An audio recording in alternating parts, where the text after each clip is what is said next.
Welcome back to another Kray video. Please subscribe to my YouTube channel so you don't miss any videos. And for people really into the Krays, join our private Facebook group, Krays Crime Lords of London, where you can find stuff possibly unavailable anywhere else. We're an established group and very friendly. The link is in the YouTube description section.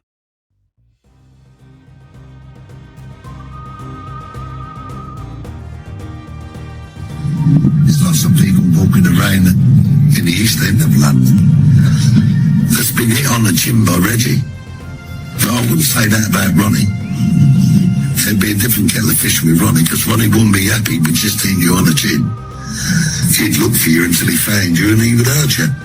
Simple as that.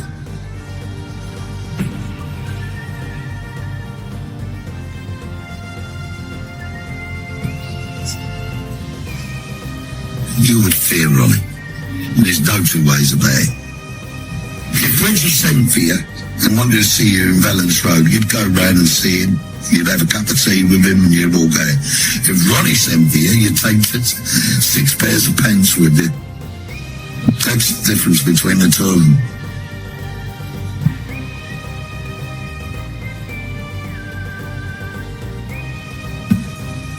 He was feared, and anybody that said they wasn't frightened of him is telling lies. You know, I mean, I've heard loads of rubbish in the papers and seen all the rest of it. And I tell you what, if the man was alive today, they would be shitting themselves, you know, in case he did ever get out.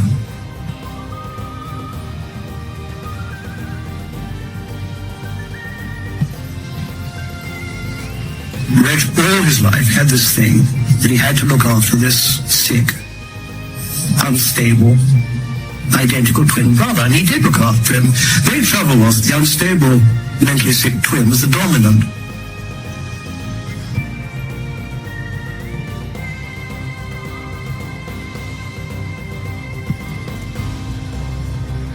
If Ronnie hadn't been quite so balmy and hadn't killed George Cornell because he was supposed to have called him the Fat Poof, they'd be stone rich geezers.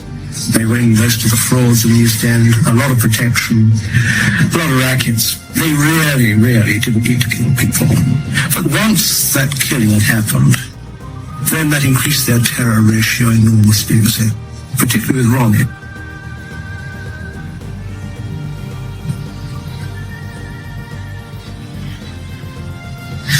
Francis Bacon, incidentally, who also knew him, said he had the most frightening face he'd ever seen, which I think from Francis Bacon is quite something.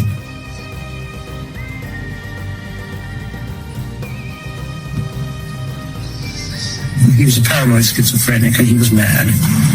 But he was fascinated by this whole illusory world of gangsterdom. For Ronnie, I think the barriers between real crime and film crime were very blurred, and I think he often stepped in them.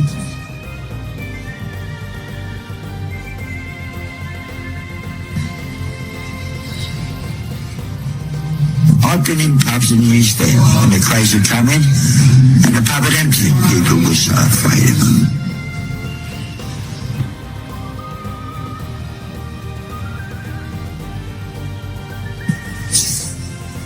They had a very driving force behind the two of them. And being twins and the brothers, they urged each other on and tried to, one would try and do better than the other one. I've done that, you know, I've got this and I've managed to do this. I mean, Ronnie Kray was the stronger personality out of the two, and the more dominant of the two. But, you know, they was for fame and maybe not fortune, but they was going to make their mark on the world, you know, from young.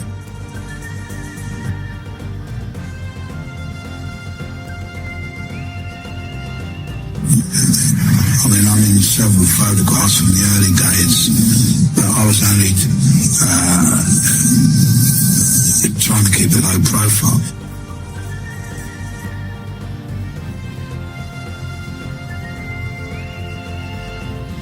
To be honest with you, all I know is there's 7 people that they have killed.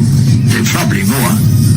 I don't know, but there's 7 people that I know that they have killed.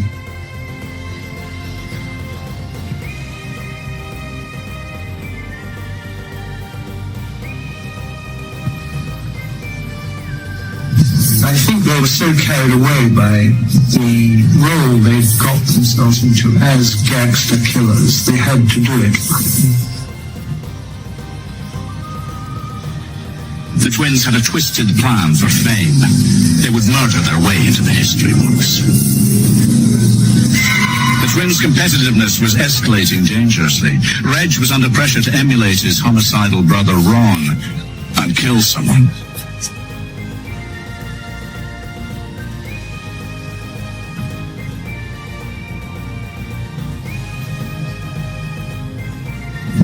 Always in competition. And it's this strain between the two of them that one side of them, they adored each other, they lived for each other. And the other side, they hated each other.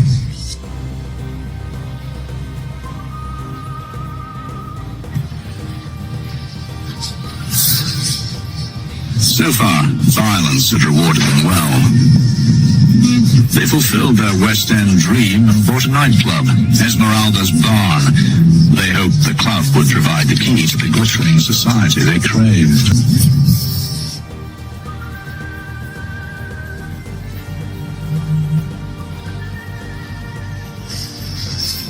I think they always longed to be part of the establishment. Rather like the American mafia godfathers becoming legit. They would have loved to have been legit and to have been accepted.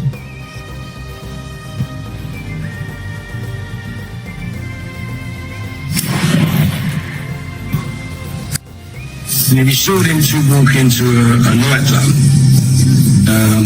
suited and booted, respectable, they just sit there quietly, look around, and they had that look about them, you know what I mean, that nobody would mess around. I think it was rather like the arrival of a film star. And this was the George Raft effect. You know, they'd walk in looking rather menacing.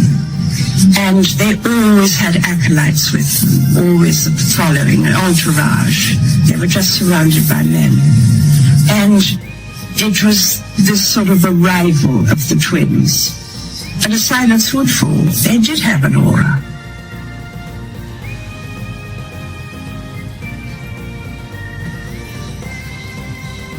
And so the Krays were able to continue blackmailing, maiming, or murdering anyone who stood in their way. It was what Ron wanted.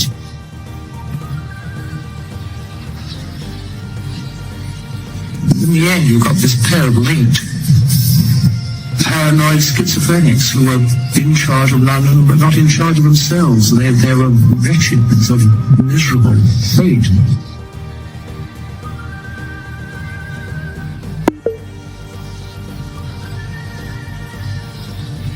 Ron boasted about having personally killed a man.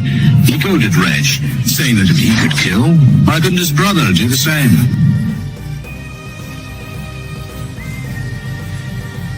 It was a thing with it with Reg and Ronnie, that if Ronnie did something, then he was like, Reggie thought he had to do it as well. And that's how it was.